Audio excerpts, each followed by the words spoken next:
일본 불매운동 시기보다는 현재 많이 급증한 상황입니다.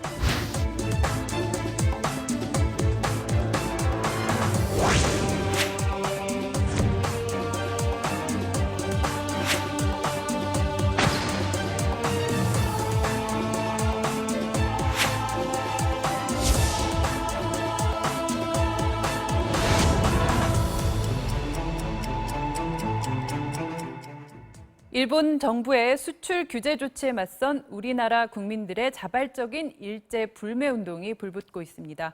일본 의류업체 유니클로의 임원이 한국 소비자들의 불매 운동 오래 못 갈 것이라고 말한 게 기름을 부은 격이 됐는데요.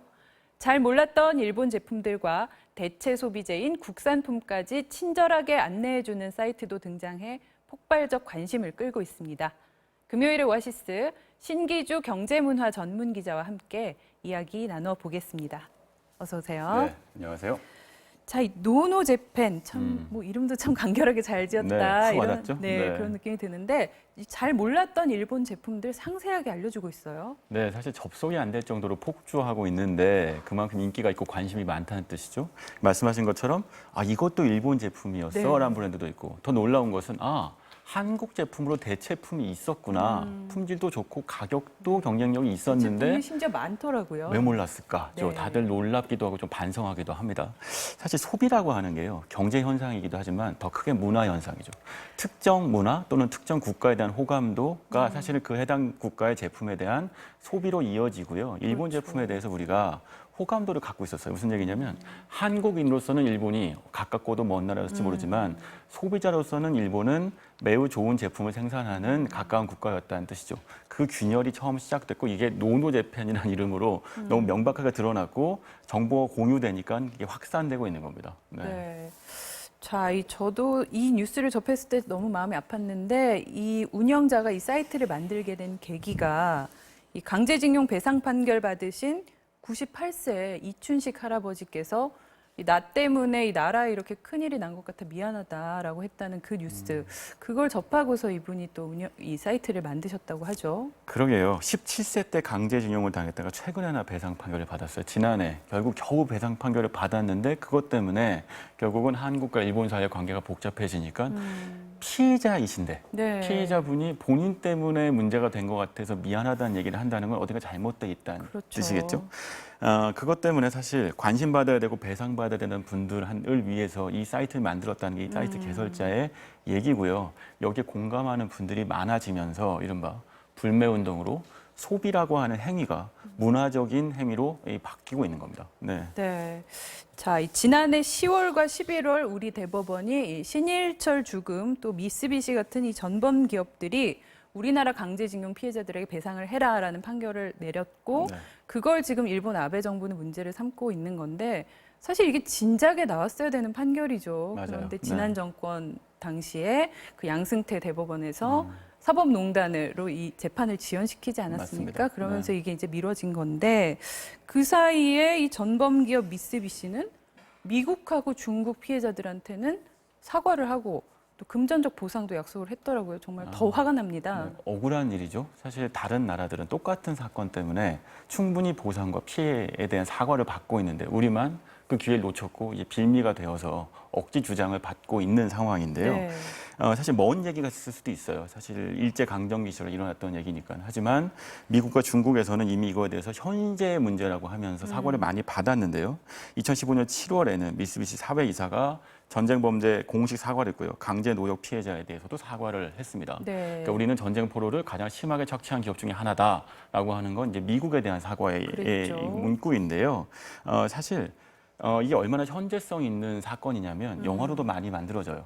미국에서는 그 안젤리나 졸리가 감독한 그 언브로큰이라는 영화가 있는데요. 네. 사실은 미군 포로가 일본에 잡혀가서 강제 노역을 당하는 이야기가 생생하게 그려지고 최근의 영화고요. 흥행도 됐습니다. 네. 한국에서도 역시 군함도라는 유수환 감독의 영화가 있었죠. 결국은 이것은 현재 진행형인데 이걸 마치 과거의 이야기인 것처럼 일본은 주장하면서 네. 사과를 하지 않고 있는 거죠. 특히 중국이나 미국에는 상당한 금액의 사과와 보상금까지 네. 제공해 줬음에도 불구하고 말입니다. 중국에는 또 1인당 10만 위안씩의 그 배상금을 주겠다 이렇게 약속을 했는데 일본 정부가 지금 유독 한국만 홀대를 하고 있는데 이 이유를 좀 분석을 한 기사들을 보니까 이 정치적으로는 이 일본의 우익 정치인들이 그러니까 우리나라를 식민 통치하던 시대에서 한치도 그 역사 인식이 이렇게 앞으로 나아가지 못했다 이런 부분에 대한 분석이 나오던데 이 경제적인 측면은 좀 어떻습니까? 네, 경제적인 측면 역시도 한국을 언제나 한 수 아래로 보고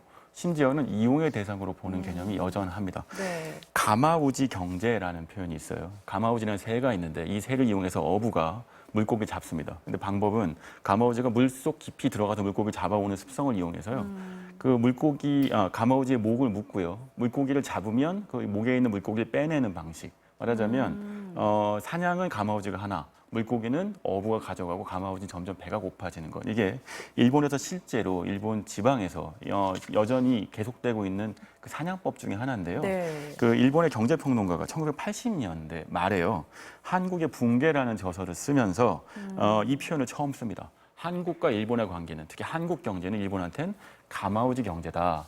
결국은 한국에서 벌어오는 수출을 통해서 벌어오는 돈을 일본이 상당 부분 실질적으로 가져가게 된다는 것인데요. 네. 그 1965년도에 한일 국교 정상화 이후에 2018년까지 한국이 일본에다가 벌어다 준 그러니까 대일 무역 적자 금액이 708조 원쯤 되죠. 네. 그러니까 그동안 700조 원이나 되는 돈을 한국은 일본한테 사실상 가마우지처럼 물고기처럼 갖다 줬다는 얘기고요.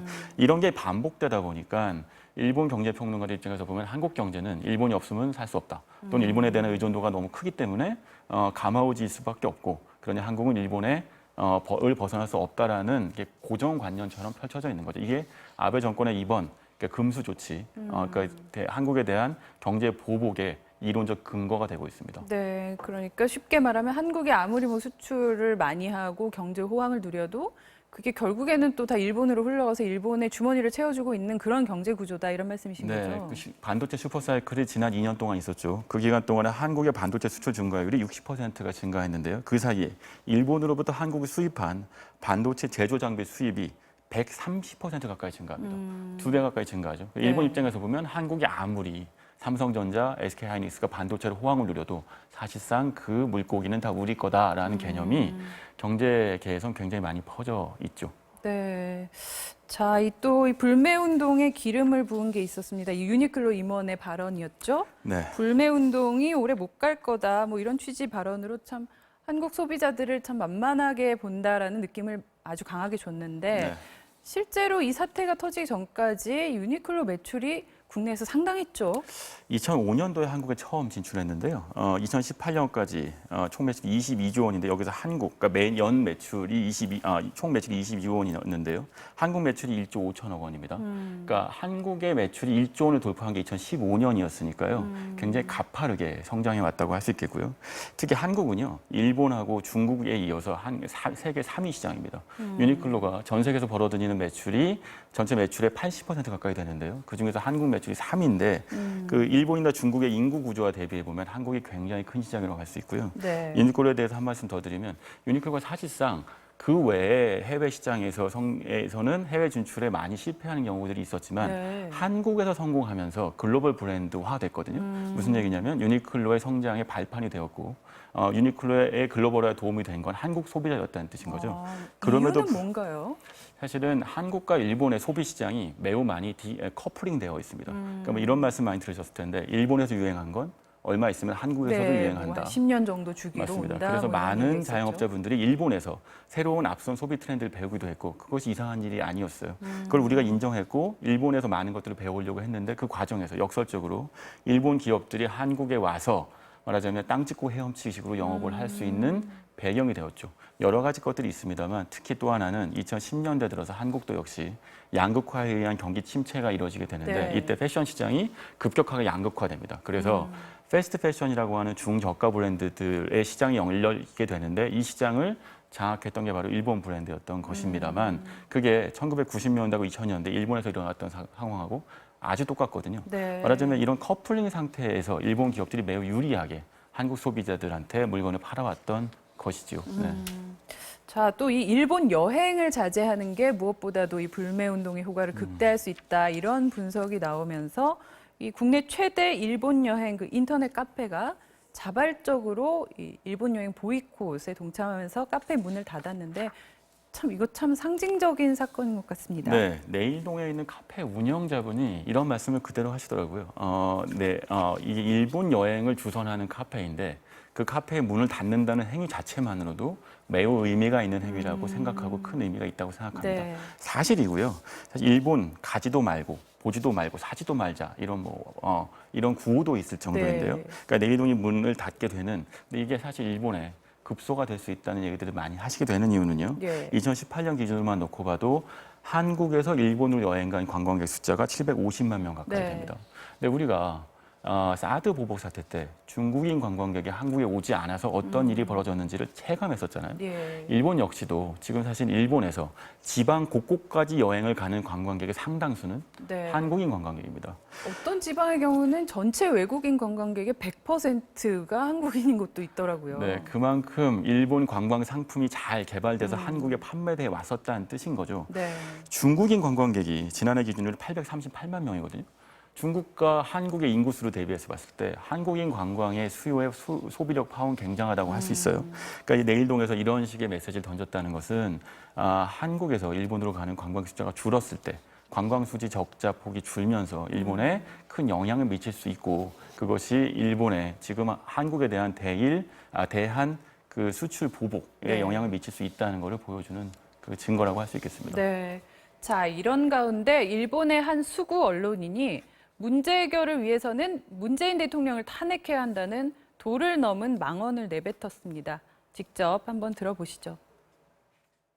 こんにちは。今日のテーマはムン・ジェインの首を切るしかない。韓国側は今更徴用工問題を取り下げるわけにはいかないし、レーダー照射も認めるわけにはいきません。